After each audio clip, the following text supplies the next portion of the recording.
Hi hello friends, welcome back my channel. இப்போ நாம் Ramayanam the legend of prince அப்படின்னு release ஆகிருக்க படத்தை பற்றின ரிவ்யூ தான் பார்க்க போகிறோம். கதையோட ஆரம்பத்திலே முனிவர்கள் தன்னுடைய வனப்பகுதியில் தியானம் செஞ்சுருக்கும்போது சில அரக்கர்கள் அவர்களை தாக்குறாங்க.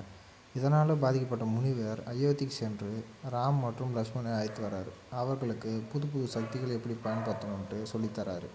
அப்போது அரக்கி தாரகை இவர்களை தாக்க ராமன் தாரகையை அழிச்சு வர்றாரு. பிறகு சீதாவை பார்க்குறாரு. போட்டியில் வென்று சீதாவை கல்யாணம் பண்ணுறாரு.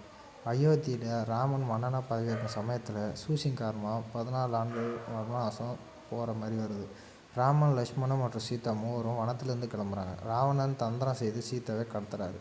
கடைசியில் ராமர் சீதாவை கண்டுபிடிச்சி எப்படி மீட்டார்ன்றது தான் படத்தோட மீதி கதை. நான் ராமாயணத்தை பல விதத்தில் பல படங்களாக பார்த்துருப்போம். ஆனால் இந்த ராமாயணம் கார்ட்டூன் அனிமேஷனில் வெளியாகியிருக்கு. இது குழந்தைகளுக்கு பிடிக்கும் வகையில் இருக்குது. நம்ம சேனலில் லைக் பண்ணுங்கள், ஷேர் பண்ணுங்கள், கமெண்ட் பண்ணுங்கள், சப்போர்ட் பண்ணுங்கள்.